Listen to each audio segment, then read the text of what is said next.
성경 말씀은 에베소서 4장 11절부터 16절의 말씀을 봉독해 드리겠습니다. 에베소서 4장 11절에서 16절 말씀입니다. 찾으신 줄 알고 봉독해 드리겠습니다. 그가 어떤 사람은 사도로, 어떤 사람은 선지자로, 어떤 사람은 복음 전하는 자로, 어떤 사람은 목사와 교사로 삼으셨으니 이는 성도를 온전하게 하여 봉사의 일을 하게 하며 그리스도의 몸을 세우려 하심이라. 우리가 다 하나님의 아들을 믿는 것과 아는 일에 하나가 되어 온전한 사람을 이루어 그리스도의 장성한 분량이 충만한 데까지 이르리니 이는 우리가 이제부터 어린아이가 되지 아니하며 사람의 속임수와 간사한 유혹에 빠져 온갖 교훈의 풍조에 밀려 요동하지 않게 하려 함이라. 오직 사랑 안에서 참된 것을 하여 범사에 그에게까지 자랄지라. 그는 머리니 곧 그리스도라. 그에게서 온몸이 각 마디를 통하여 도움을 받음으로 연결되고 결합되어 각 지체의 분량대로 역사하여 그 몸을 자라게 하며 사랑 안에서 스스로 세우느니라. 아멘.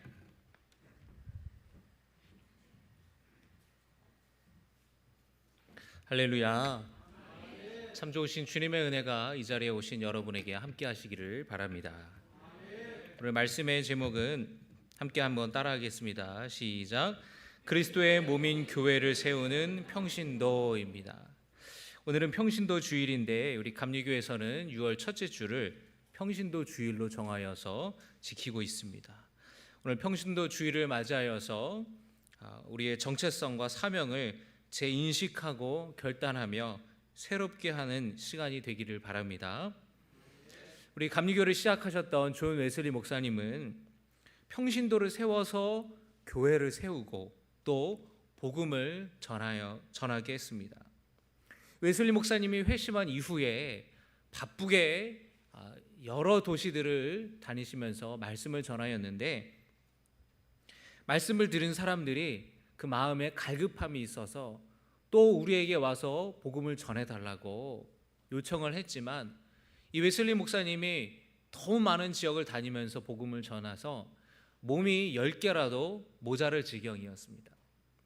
그런 성도들을 가만히 둘 수 없어서 웨슬리 목사님이 고민을 하다가 비록 성직 안수를 받지는 않았지만 복음의 열정과 말씀의 은사가 있는 평신도를 세워서 설교를 하게 했습니다. 이 전통은 미국 감리교회로도 계속해서 이어지게 되는데 이 영국에서 일어난 그 뜨거운 감리교 부흥운동의 그 선교적인 열망이 미국으로 전해졌습니다. 미국으로 건너갔던 이 감리교 목회자들이 당시 신대륙, 이 미국 아메리카 신대륙에 정착을 하게 되며 살고 있던 그 유럽의 이민자들, 정착민들을 대상으로 목회를 하였고 또 계속해서 미국 동부에서부터 서부 지역으로 사람들이 계속해서 이주하는 그런 일들이 많았기 때문에 세워진 마을마다 교회가 다 있지는 못했습니다.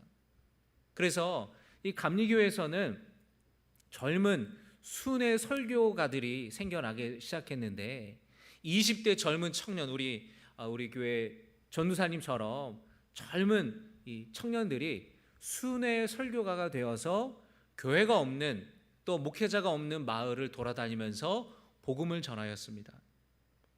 말을 타고 복음을 전하였는데 대부분 젊은 청년들이었고 결혼도 하지 않았고 또 복음을 전하는 데 있어서 자신의 삶을 바쳐서 먼 거리를 말을 타고 다니면서 때로는 강을 건너기도 하고 때로는 산을 넘기도 하고 때로는 사나운 짐승들을 만나기도 하면서 많은 거리를 오가면서 복음을 전하였습니다. 다치는 일도 많았고 사고를 당하는 일도 많아서 항상 이 구급약을 상비하면서 다녔다고 해요. 근데 그 순회 설교가의 삶이 얼마나 힘든지 여기서 복음을 전하고 말씀을 전하고 나서 이틀 3일을 꼬박 하루에 8시간, 10시간씩 말을 타고 가서 또 거기서 복음을 전하고 이런 삶이 반복되다 보니까 젊은 나이에 하나님의 부르심을 받는 경우가 많았다고 합니다. 이처럼 감리교는 시작부터 웨슬리 목사님은 젊은 설교가들 또 평신도들을 세워서 교회를 세우고 복음을 전하는 일에 성도들이 헌신할 수 있도록 지도를 하셨습니다. 오늘 평신도 주일로 지키면서 에베소서 말씀을 통하여서 우리에게 주어주신 사명을 기억하고 믿음으로 결단하는 시간이 되기를 소원합니다.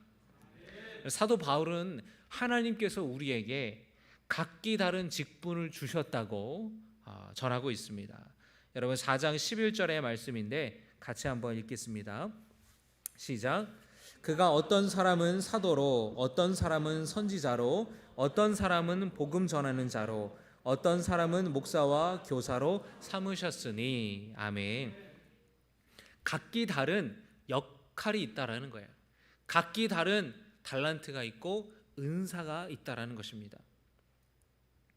말씀을 잘 가르치는 사람은 교사로 섬길 수가 있겠죠. 이렇게 여러 다른 역할이나 주어진 직분을 통하여서 사도 바울은 그리스도의 몸을 세워야 한다고 말씀하고 있습니다. 여러분 오늘 말씀의 제목 기억하시죠? 그리스도의 몸인 교회를 세우는 평신도라고 했습니다. 사도 바울은 성도들이 성령 안에서 하나가 되어서 예수 그리스도의 몸인 교회를 세워야 한다고 말씀하고 있습니다. 여러분 교회를 세운다라는 것은 건물을 세우는 게 아니에요. 교회는 예수 그리스도를 믿고 예수님처럼 살기로 결단한 사람들이 모인 공동체입니다. 그 그리스도의 몸인 교회는 어떻게 세워지는가? 여러분 한번 따라해 보실까요? 교회는 섬김을 통해 세워진다. 네, 오늘 에베소서 4장 12절의 말씀입니다. 이는 성도를 온전하게 하여 봉사의 일을 하게 하며 그리스도의 몸을 세우려 하심이라. 그리스도의 몸인 교회를 세워 나가는 방법은 봉사를 통하여서 섬김을 통하여서 세워지는 겁니다. 예수님이 제자들의 발을 닦아주시면서 섬김의 본을 보여주셨듯이 우리도 교회 안에서 다른 성도들을 섬김으로 교회를 세우는 것이죠. 여러분 섬기는 것은 서로의 짐을 나누어 지는 것입니다. 교회 봉사는 특정한 몇몇의 사람들만 하는 것이 아니라는 거예요. 어느 단체나 기관이나 조직이나 그 조직을 이끌어가는 데 있어서 대단히 수고하고 애쓰는 사람은 불과 25%밖에 되지 않다고 합니다. 교회도 다르지 않을 거예요. 하지만 교회는 세상의 다른 기관이나 단체와는 다릅니다. 여러분 우리 모두가 서로의 짐을 나누어지고 섬기고 봉사함으로써 그리스도의 몸된 교회를 세워나가는 우리 모든 신갈교회 성도 여러분들이 되시기를 부탁을 드립니다. 여러분 우리 마음에는 누구나 섬김을 받고 싶어하고 대접을 받고 싶어하죠. 굳은 일 하고 싶어하는 사람은 없습니다. 그러나 누군가 이 일을 해야 한다면 그게 그 일을 내가 하는 거예요. 그리고 그 일을 최선을 다해서 하는 것입니다. 사람 보이는 데서가 아니라 사람이 보지 않아도 누군가 알아주지 않아도 박수하지 않아도 그 굳은 일을 내 일로 여기고 최선을 다해서 섬기면 하나님이 그것을 기억하시고 하나님이 복을 주실 줄 믿으시기 바랍니다. 여러분 우리의 신앙생활의 목적은 편하게 살려고 하는 것이 아니죠. 나의 섬김과 봉사를 통하여서 그리스도의 몸된 교회가 세워진다라는 진리를 안다면 그 섬김과 봉사가 때로는 힘들지라도 때로는 어렵고 지칠지라도 기쁜 일이 될 수 있고 보람 있는 일이 될 수 있는 것입니다. 그리고 이 섬김과 봉사를 통하여서 우리는 그리스도의 몸된 교회를 더 사랑하게 되어 있어요. 여러분 교회를 사랑하는 사람들, 교회에 애착을 갖는 성도님들을 보면은 교회를 위해서 아주 많이 섬기고 봉사하고 헌신하신 분들이 많습니다. 그냥 예배만 그냥 왔다 갔다 하는 성도님들보다는 그래도 교회에 꾸준히 일을 했던 사람들이 훨씬 더 교회에 대한 애정과 교회를 사랑하는 마음이 있어요. 왜냐하면 그곳에 나의 수고와 땀과 헌신이 있기 때문에 그렇습니다. 코로나 시대가 되면서 우리가 함께 모여서 예배를 드리지 못했던 적이 있었고, 그래서 예배를 드리기 위해서 영상을 찍어서 가정에서 예배를 한동안 드렸습니다. 그리고 지금도 우리 2부 예배 시간에는 영상으로 예배를 실시간으로 방송을 하고 또 유튜브 채널에도 올리기도 합니다. 근데 이전에 우리 이런 일들이 생기면서 교회 미디어 팀 방송실을 섬기는 이 집사님이나 우리 청년들의 일이 굉장히 많아졌어요. 옛날에는 PPT 하나 띄우면 됐었는데 지금은 방송국처럼 그렇게 방송을 내보내야 되는 상황입니다. 그래서 여러분 이런 거 하나하나가 굉장히 이렇게 중요한 일을 하게 되는 것이고 또 조그만 실수해도 바로 티가 나요. 그래서 아마 어떤 성도님들은 가가지고 누구누구야 왜 이번에 오타가 났냐 아마 이런 얘기를 하시는 분도 있을지 모르겠습니다. 금방 티가 나요. 여러분 축구에서 수비수는 89분 동안 다 잘 막아도 마지막 90분에 한 골 먹히면 그것 때문에 욕을 먹는 게 수비수예요. 방송실 봉사하는 게 그렇게 좀 어려움이 있습니다. 근데 우리 청년들을 신방하고 이야기를 하는데 자기가 학생 때부터 봉사를 했다라는 거예요. 그러면서 목사님 우리가요 막 교회 벽을 올라가고요 뭘 인터넷 선을 깔고요 뭘 까고요 뭐 이런 일들을 굉장히 고생했다는 얘기를 많이 하더라고요. 그런데 그렇게 누가 보면은 참 고생스러운 일이다, 참 수고하는 일이다라고 생각할 수 있겠지만 그 일들을 통하여서 교회를 더 사랑하게 됐다는 얘기를 하는 거예요. 내가 힘들고 신앙적인 위기가 찾아오고 어려울 때에 내가 그렇게 하나님의 교회를 위해서 주님의 몸된 교회를 위해서 애쓰고 수고하고 헌신했던 섬김을 통하여서 오히려 나의 믿음이 견고해졌다라는 그런 고백을 들었습니다. 여러분 우리가 교회를 사랑하는 것 우리가 마음으로도 사랑하지만 우리가 몸으로도 사랑할 수 있어야 돼요. 여러분 교회 모든 일에 여러분의 섬김과 헌신이 봉사가 깃들여지기를 주의 이름으로 축원합니다. 우리가 나중에 하나님 나라 갔을 때에 주님께서 너 살아있을 때에 나를 위하여서 교회를 위하여서 무슨 일을 했느냐, 나를 위해 너는 무슨 일을 했느냐라고 물을 때에 신나게 주님 제가 주님의 몸된 교회를 위해서 이런 일도 했고요 저런 일도 했고요 이런 일을 했습니다 이렇게 여러분 신나게 주님 앞에 얘기할 수 있으면 좋겠어요.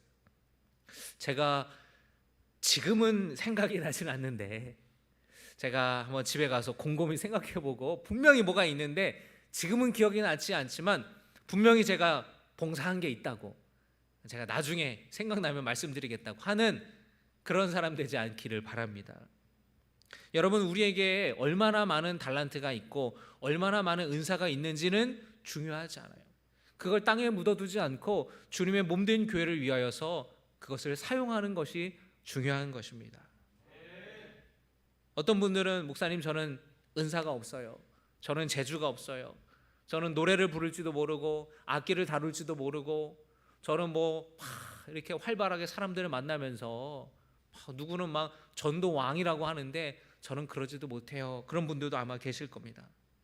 모두가 다 달라요. 주신 직분과 은사가 다 다릅니다. 그런데 내가 생각할 때에 나는 그냥 평범하고 특별한 재주가 없다고 얘기해도 우리가 누구나 할 수 있는 섬김이 있습니다. 누구나 할 수 있는 봉사가 있고 너무나 중요한 봉사가 있어요. 그것이 무엇이냐? 바로 기도입니다. 여러분 교회를 위하여서 여러분 기도로 섬기시기를 부탁을 드립니다. 여러분 기도로 그리스도의 몸된 교회를 세워나가시기를 바랍니다.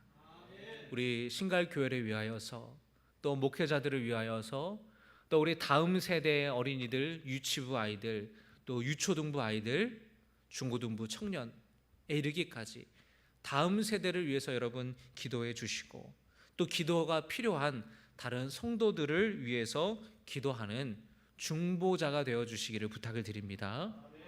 두 번째로 따라합니다. 교회는 성도들의 믿음이 성장함을 통해 세워진다.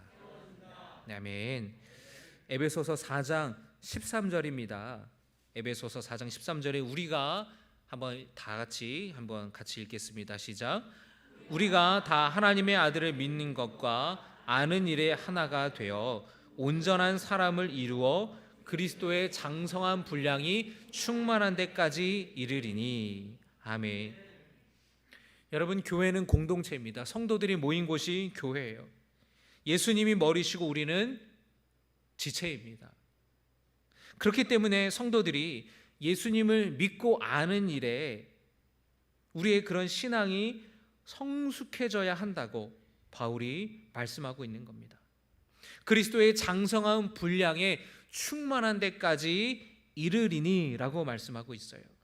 이 말씀은 우리의 믿음이 예수님의 믿음에 이르기까지 자라가야 한다라는 거예요.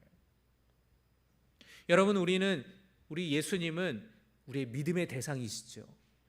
여러분, 우리는 예수님을 하나님의 아들로 그리스도로 우리의 구주로 고백하고 믿습니다. 믿으십니까? 예수님은 우리의 믿음의 대상이에요. 동시에 예수님은 우리의 본이 되어 주시는 분이세요. 우리는 예수님의 믿음까지 우리는 자라가야 합니다. 예수님의 믿음은 어떤 믿음입니까? 어떤 상황에서도 하나님을 신뢰하는 믿음. 그 십자가를 지는 것이 인간적으로 너무 괴롭고 고통스럽지만 아버지의 뜻이거든 그 뜻을 따르겠다라고 순종하는, 이 잔을 내가 마시기가 힘들다, 이 잔을 내게서 거두어 달라고 말씀하셨지만 그러나 그것이 아버지의 뜻이면 내가 순종하겠다. 그 변함없는 하나님을 향한 신뢰, 그 예수님의 믿음의 수준에까지 우리의 믿음이 자라나야 된다는 것이에요. 그것이 우리 신앙생활의 궁극적인 목표가, 최종적인 목표가 되어야 되는 것입니다. 웨슬리 목사님은 그리스도인의 완전에 대해서 얘기하고 있어요. 우리의 믿음이 성화되는 단계로 나가야 된다는 거예요. 그리스도의 완전의 단계로 우리가 나가야 된다는 거예요. 그렇게 우리의 믿음이 성숙해지면 14절의 말씀처럼 될 거예요. 에베소서 4장 14절의 말씀입니다. 같이 읽겠습니다. 시작. 이는 우리가 이제부터 어린아이가 되지 아니하여 사람의 속임수와 간사한 유혹에 빠져 온갖 교훈의 풍조에 밀려 요동하지 않게 하려 함이라. 아멘. 우리의 믿음이 예수님의 믿음에 이르기까지 자라간다면, 성숙해져 간다면 세상의 유혹과 잘못된 가르침에도 흔들리지 않게 될 것이라고 사도 바울은 가르치고 있는 거예요. 물론 여러분, 쉽지가 않죠. 우리가 어떻게 예수님의 믿음과 같이 되느냐. 그러나 우리는 거기에 목표를 두고 신앙생활을 해야 된다는 거예요. 여러분, 목표가 있어야 동기부여가 되는 거예요.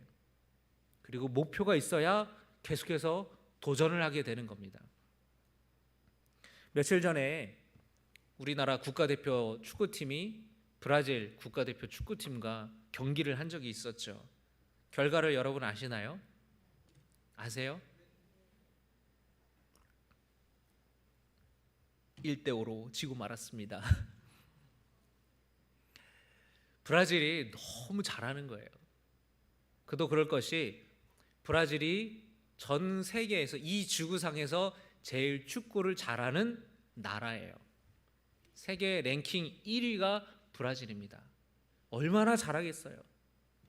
눈 깜짝할 새에 한 번 실수에 한 골씩 먹히는 거예요.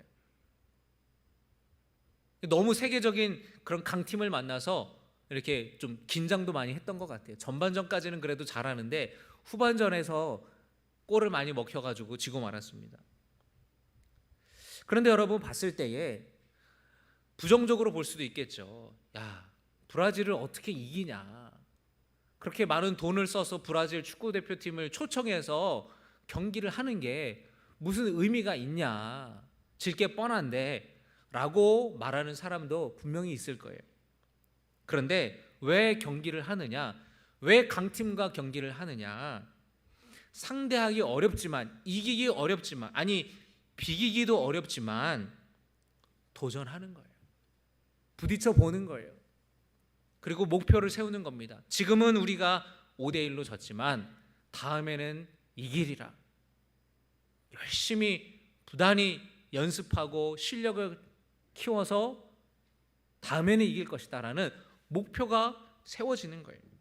그리고 그런 목표가 있을 때에 더 열심히 하게 되는 동기가 부여가 되는 것이죠. 여러분, 목표를 높이 설정해야 거기에는 이르지 못하더라도 어느 정도 수준까지는 올라간다고 저는 생각해요. 그래서 저는 가급적 여러분의 목표를 높이 세우시기를 바랍니다. 너무 말도 안 되는 것은 아니라 현실적으로 가능한 최고의 목표를 여러분들이 세우시기를 바라요. 그럴 때에 발전이 있고 성장하는 거예요. 안 된다고 하고 포기해버리면 성장할 수 있는 기회를 놓치는 것입니다. 도전할 때 성장하게 돼요.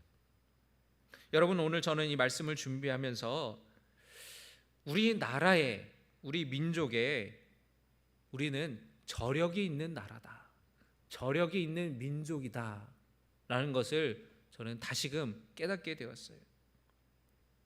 좌절과 어려움 속에서도 포기하지 않고 도전하는 것을 두려워하지 않고 일어나는 거예요.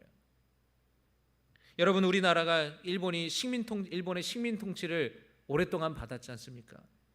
모든 것을 다 빼앗기고 수탈당한 그런 상황에서도 우리 민족은 다시 일어났습니다.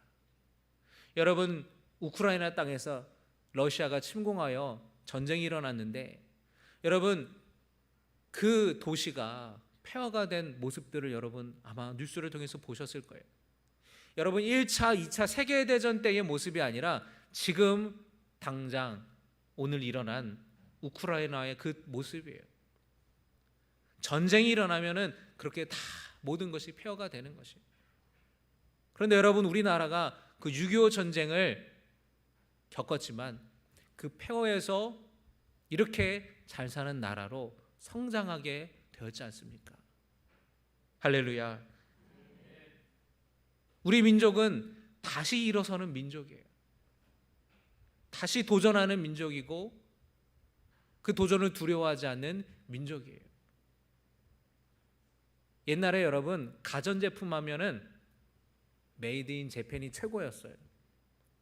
일본 제품이 최고였어요. 그런데 지금 오늘날 전 세계에서 가장 최고로 여기는 그런 가전제품은 다 우리나라 거잖아요. 세계적인 기업들이 생기기 시작했고 우리나라의 여러분 소득 수준이 일본을 추월을 했어요. 잘 사는 나라가 되었어요. 얼마나 어렵게 살았으면 잘 살아보세 그거를 구호로 외쳤겠어요. 얼마나 어려웠으면. 그런데 정말 잘 사는 나라가 됐어요. 여러분, 우리나라에 대해서 여러분 우리가 얼마든지 자부심을 가져도 되는 거예요. 할렐루야. 여러분, 우리나라 교회를 보시면 얼마나 뜨겁게 부르짖고 하나님을 찾았습니까? 그렇게 놀라운 부흥이 임하였고 4명 중에 1명은 기독교인이에요. 그리스도인이에요. 이제 중요한 것은 외형적인 성장이 아니라 내면의 영적인 성장과 성숙을 이루어야 될 때라는 것을 여러분이 기억하시기를 바랍니다. 여러분, 우리 민족은 선교사님들이 이 땅에 오기 전에 먼저 복음을 찾았던 사람들이에요. 아무것도 모르는 상태에서 선교사가 전해준 복음을 그저 수동적으로 받아들였던 것이 아니라 스스로 진리를 찾고 복음을 찾았던 민족이 바로 우리 민족입니다. 미국 선교사들이 우리나라에 와서 깜짝 놀란 게 뭔지 아세요? 미국 선교사들이 왔는데 어떻게 알고 앞다투어서 세례를 받으려고 선교사님들을 찾아왔다라는 거예요. 아니, 세례를 그냥 줍니까? 당신 예수 아세요? 예수 믿으십니까? 성경에 아십니까? 안다라는 거예요. 나 예수 믿는다라는 거예요. 선교사들을 기다렸다라는 거예요. 아니, 우리가 여기 이 땅에 처음 온 선교사인데 어떻게 그렇게 예수님을 믿게 됐습니까? 선교사들이 놀랐어요. 여러분, 오늘날의 북한 땅인데 의주라는 도시가 있습니다. 이 의주라는 도시가 중국과 가까운 그런 거리에 있어서 의주의 상인들이 중국으로 왔다 갔다 하면서 물건을 많이 팔았어요. 굉장히 이 상업이 발달된 도시였습니다. 그런데 당시 만주에서 선교사로 있었던 로스라는 선교사가 있었습니다. 네, 로스 선교사가 그 중국 땅에 장사로 왔던 의주 장사꾼들을 만난 거예요. 로스 선교사가 조선인 이 의주 장사꾼들에게 성경을 나눠주는데 그냥 성경을 주면은 그때 당시에는 이제 한문으로 번역된 성경이 있었어요. 중국이 먼저 복음이 들어갔으니까. 한문 성경을 줘도 장사꾼들은 여러분 뭐에 관심이 있어요? 돈이 되는 거에 관심이 있잖아요. 성경을 줘도 관심이 없는 거예요.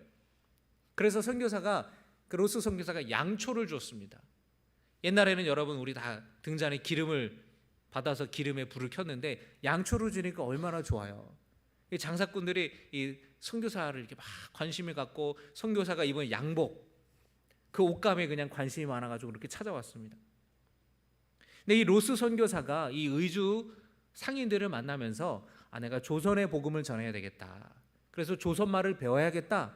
그래서 의주 장사꾼에게 한 사람을 부탁을 해서 내가 얼마 돈을 줄 테니까 나에게 조선말을 가르쳐 달라고. 그래서 이 사람이 처음에는 돈을 벌 요량으로 선교사에게 우리나라 말을 가르쳤어요. 그리고 그 선교사를 도와서 성경을 번역하기 시작했습니다.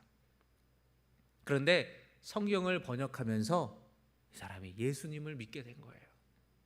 그리고 이 성경을 의주 장사꾼들이 우리나라로 갖고 들어오게 되면서 아름아름 은밀하게 그 성경들을 주변에 전하였고 그 성경을 읽고 그 말씀을 통하여서 예수님을 믿게 된 사람들이 생겨나기 시작했어요.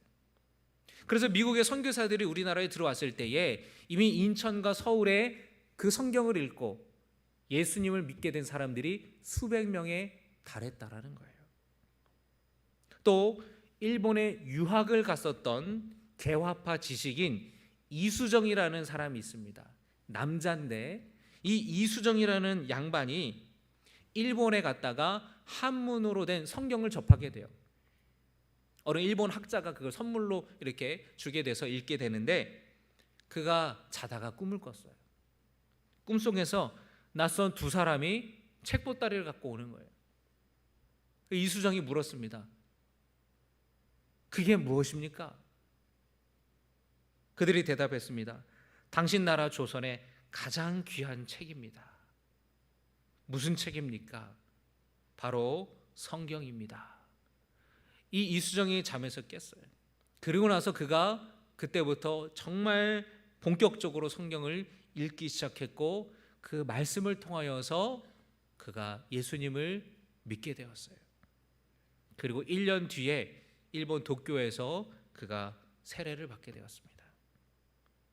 그리고 그 이후에 이 이수정이 한문 성경을 번역을 하기 시작했어요. 그래서 마태복음, 마가복음, 누가복음을 번역을 했습니다. 그리고 이수정이 일본에 있는 미국 선교사들을 통하여서 미국으로 편지를 보내었어요. 그 내용은 한국에 선교사들을 보내달라는 그런 요청이었습니다.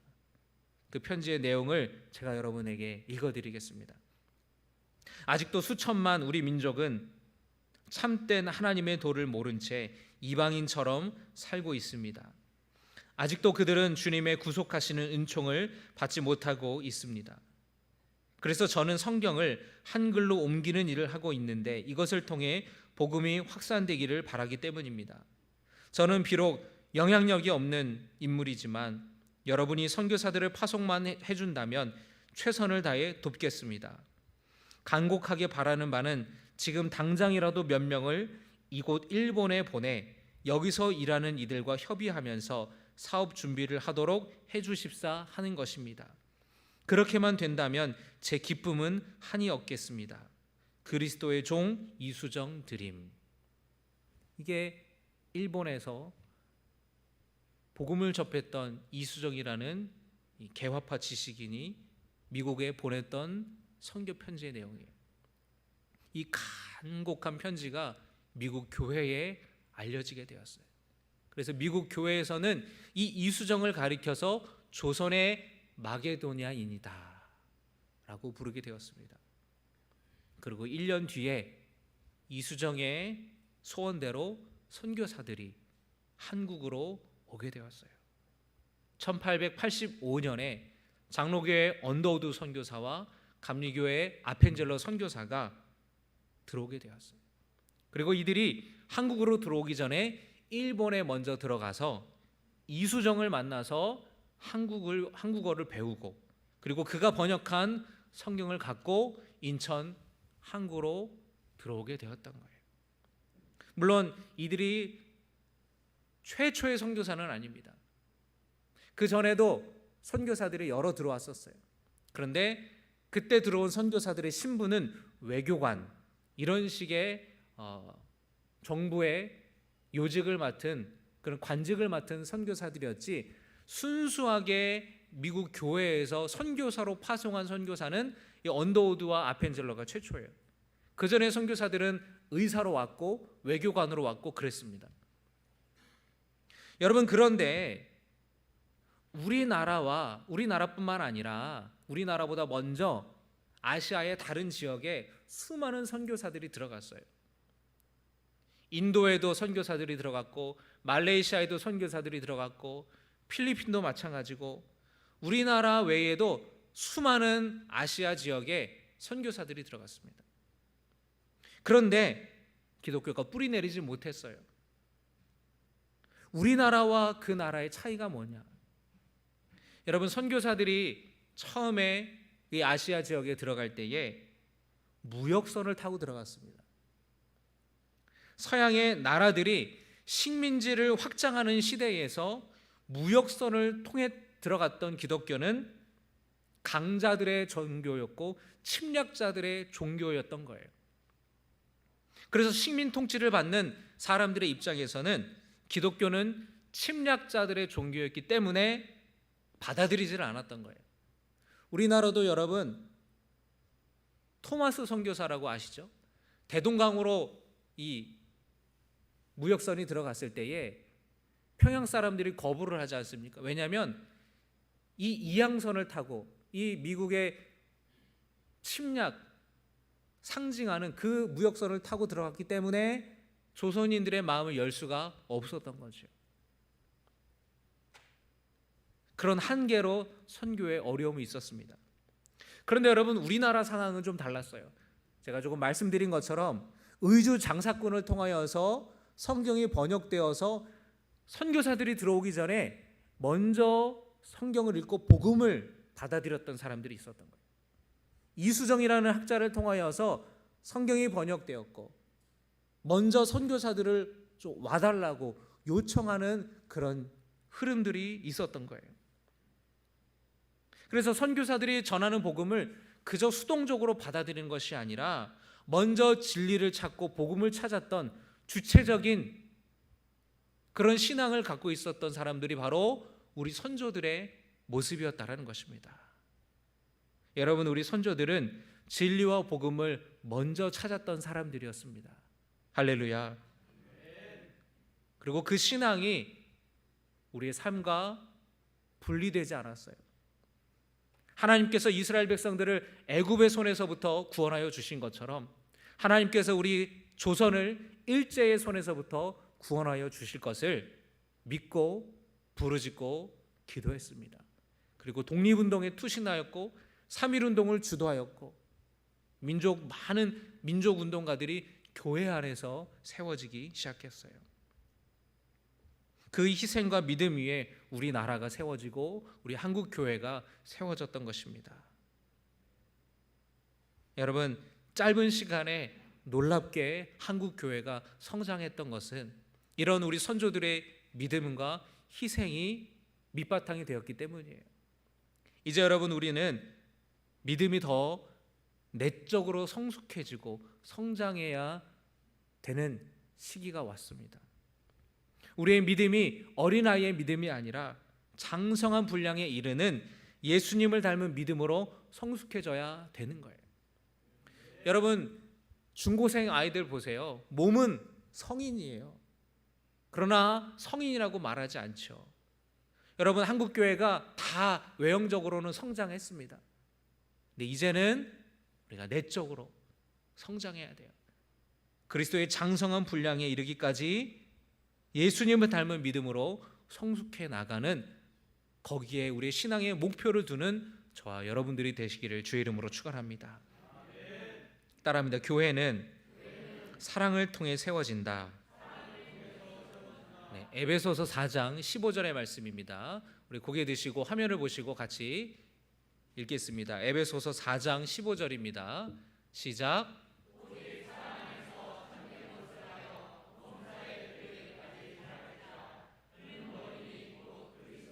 아멘.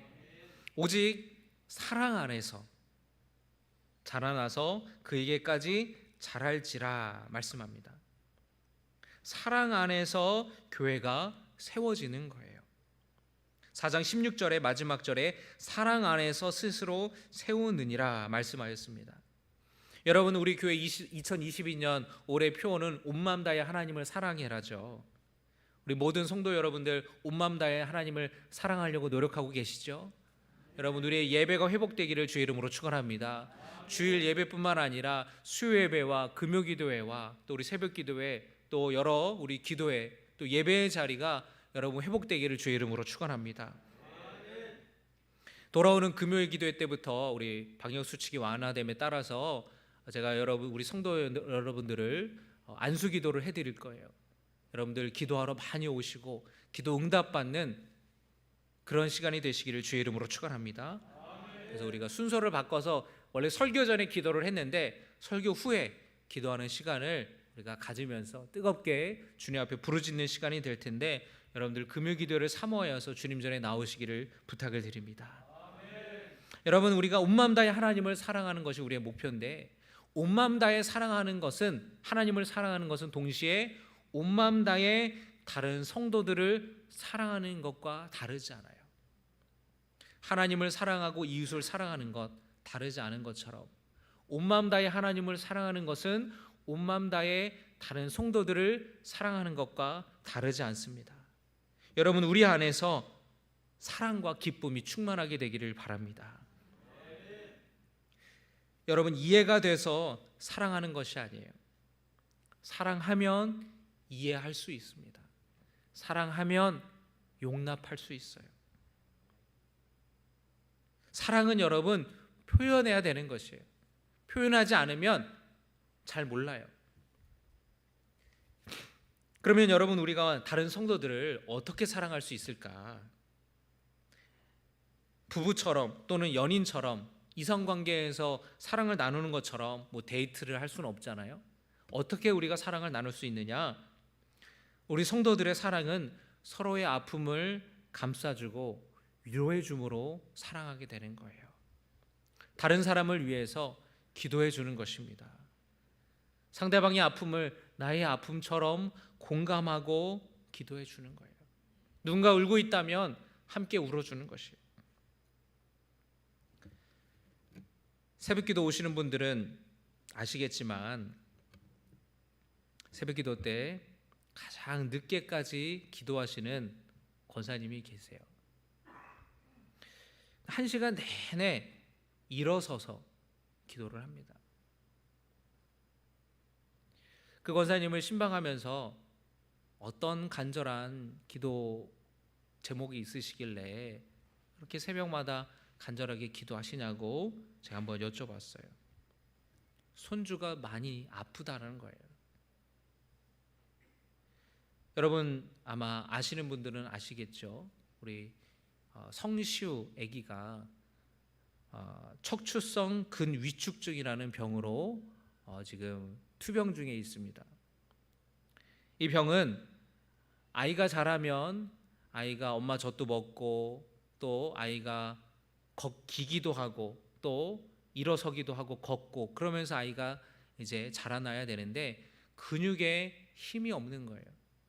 이 근육이 단순한 근육이 아니라 음식물을 먹을 때 쓰는 근육, 숨 쉴 때 쓰는 그 폐 근육도 약해져서 아이가 숨 쉴 때도 이 의료기기의 보조를 장치를 도움을 받아야 되는 상황이에요.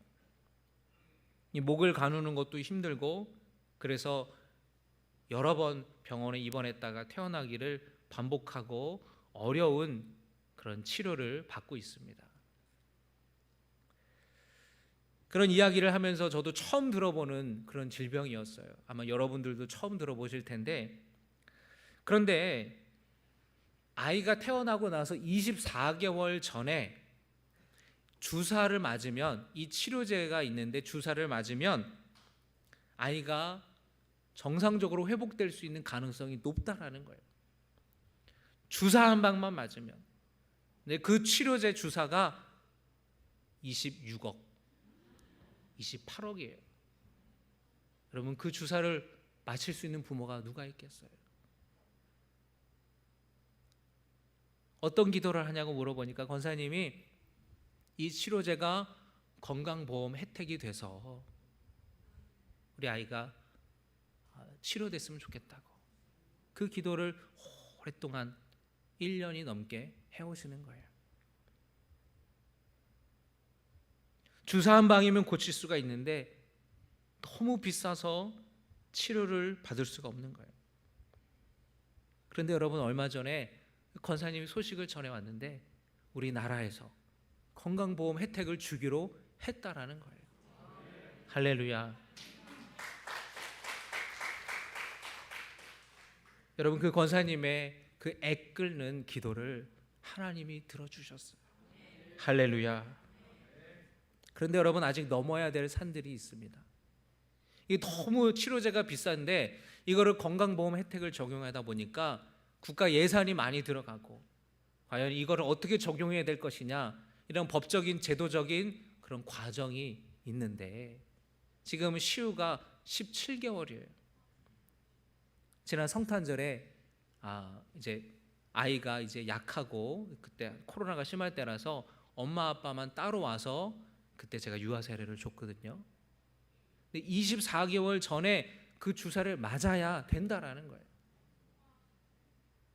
여러분 우리 권사님이 이를 위해서 간절히 기도하고 있는데 우리 모두가 여러분 우리 시우를 기억하고 우리 권사님을 기억하면서 여러분 기도해 주시기를 부탁을 드립니다. 얼마 전에 어저께인가 그저께 이제 권사님이 보내셨는데 뉴스에 이 이야기들이 나왔어요. 그리고 우리 그 아빠와 또 우리 시우가 그 뉴스에 보도가 되었어요. 물론 가명으로 이렇게 남았는데 뉴스에 보도가 되었어요. 사람들이 잘 모르니까 워낙 희귀한 질병이니까 잘 모르죠. 그리고 KBS에서도 취재가 되어서 내일 월요일에 KBS 뉴스에 이 이야기로 보도가 될 거예요. 아빠가 국회의원들을 찾아다니면서 이거를 좀 빨리 좀 처리해달라고 그렇게 동분서주하면서 애쓰고 있다고 들었습니다. 여러분 이를 위해서 우리가 여러분 기억하고 여러분 기도하실 때에 우리 성시우 우리 아기를 위해서 여러분 기도해 주시기를 바랍니다. 여러분 교회는 사랑으로 세워지는 것인데 그 사랑은 성도들과의 사랑은 서로를 기도해 주는 그런 사랑이라는 거예요. 서로의 아픔을 위로하고 그 아픔을 위해서 기도하는 그 사랑이 우리 신갈교회 모든 성도들에게 함께 넘쳐나기를 바랍니다. 야고보서 5장 16절의 말씀에 그러므로 너희 죄를 서로 고백하며 병이 낫기를 위하여 서로 기도하라. 의인의 간구는 역사하는 힘이 큼이니라. 여러분, 우리가 함께 기도하여서 사랑 안에서 우리 교회가 세워지기를 소망합니다. 우리의 간절한 기도를 하나님께서 들으시고 응답하여 주시고 우리 교회 가운데에 행하실 하나님의 놀라운 능력을 기대하기를 주의 이름으로 축원합니다. 우리 이 시간에 함께 기도하겠습니다. 참 좋으신 아버지 하나님, 그리스도의 몸된 교회는 우리 평신도들의 섬김을 통해 세워지고 우리의 믿음이 자라고 성숙해짐을 통해서 세워집니다. 서로를 위해 기도하며 돌봐주는 사랑 안에서 세워주는 줄 믿습니다. 우리 평신도 주일을 맞이하여서 오늘 말씀처럼 우리 신갈교회가 모든 성도들의 섬김과 또 믿음이 자라남과 서로를 향한 사랑 안에서 세워지는 교회가 되게 하여 주시옵소서. 예수님의 이름으로 기도드리옵나이다. 아멘. 우리 이 시간에 이런 교회 되게 하소서. 우리 함께 찬양하고 주신 말씀을 붙들고 우리 함께 통성으로 기도합시다.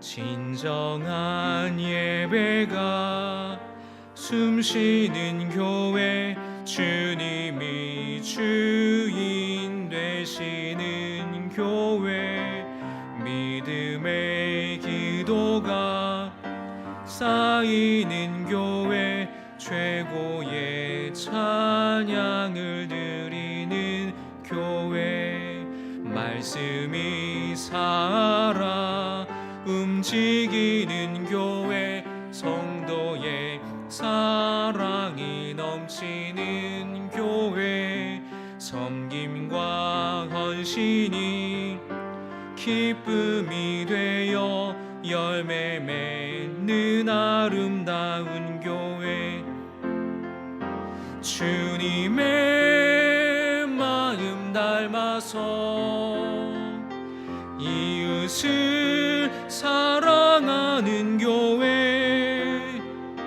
주님의 영광을 위해서 빛 되신 주님 전하는 교회, 사랑의 불꽃이 활짝 피어나 날마다 사랑에 빠지는 교회, 주께서 사랑하는 우리 교회가 이런 교회 되게 하소서. 우리 주여 한번 부르시고 기도할 때에 주님, 우리가 우리의 예배가 회복되고 말씀이 회복되고 믿음이 회복되는 교회 되게 하여 주시옵소서.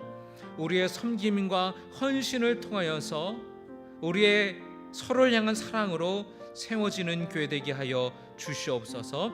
우리 시간에 통성으로 주여 한번 부르시고 기도하겠습니다. 주여, 아버지 하나님, 이런 교회 되기를 소원합니다. 아버지 하나님, 함께하여 주셔서 우리 예배가 회복되게 하여 주시고 우리의 믿음이 회복되게 하여 주시고 우리의 기도가 회복되게 하여 주시옵소서. 코로나로 인하여서 위축되었던 우리의 신앙이 온전하게 되길 소망합니다. 어린아이의 신앙이 아니라 장성한 분량이 충만에 이르기까지 우리의 믿음이 회복되게 하여 주시옵소서. 아버지, 우리가 예수님을 믿고 아버지 예수님의 그 믿음대로 살아가게 하여 주시옵소서. 예수님을 닮아가는 저희들 되게 하여 주시옵소서. 이제 외형적인 성장이 아니라 내적인 성장, 내적인 성숙을 이루는 아버지 우리 성도들 되게 하여 주시옵소서. 아버지 하나님, 우리가 우리의 믿음으로 섬김과 헌신으로 교회가 세워져 나가기를 소원합니다. 아버지 하나님, 역사하여 주시옵소서. 우리 모든 신갈교회 성도들 가운데에 사랑이 넘쳐나게 하여 주시옵소서. 우리가 어떻게 서로를 향해 사랑하겠습니까? 우리가 서로 짐을 나눠주고 섬기며 헌신하며 기쁨이 되게 하여 주시옵시고, 또 우리가 서로를 위해 기도하며 함께 울어주고 아파하며 내일같이 여기며 함께 기도할 수 있는 성도들 되게 하여 주시옵소서. 아버지 하나님, 우리가 서로가 서로의 관심을 갖고 아버지, 우리가 서로를 위해 기도하고 우리가 서로를 위해 애쓰며 섬기는 기도 교회 되게 하여 주시옵소서. 아버지 하나님께 하여 주셔서 우리 교회가 이런 교회 되게 하여 주시고 성령의 능력으로 하나 되어서 우리의 마음이 하나 되어서 세워져가는 아버지 아름다운 교회가 되게 하여 주시옵소서. 하나님 우리 교회를 통해서 하나님의 놀라운 능력이 임하게 하여 주시옵소서. 우리 각 사람의 성도들 가운데 주신 달란트가 있고 은사가 다른데 우리의 직분을 따라서 하나님의 교회를 아름답게 섬기는 주의 자녀들이 되게 하여 주시옵소서. 하나님, 우리에게 주신 직분들이 다 다르고 은사가 다 다르고 달란트가 다 다를지언데 그것을 묻어두는 사람이 아니라 우리에게 주신 그 달란트를 가지고 하나님의 나라를 위하여서 하나님의 교회를 위하여서 섬기고 봉사하는 주님의 자녀들 되게 하여 주시옵소서. 우리의 믿음이 그리스도의 장성한 분량에 충만하게 이르기까지 자라게 하여 주시고 우리의 모든 성도들 가운데에 서로 기도하며 사랑하여서 우리의 그 중보의 기도 가운데에 하나님의 놀라운 능력을 경험하는 교회 성도들 되게 하여 주시옵소서. 예수님의 이름으로 축복하며 기도드려옵나이다. 아멘.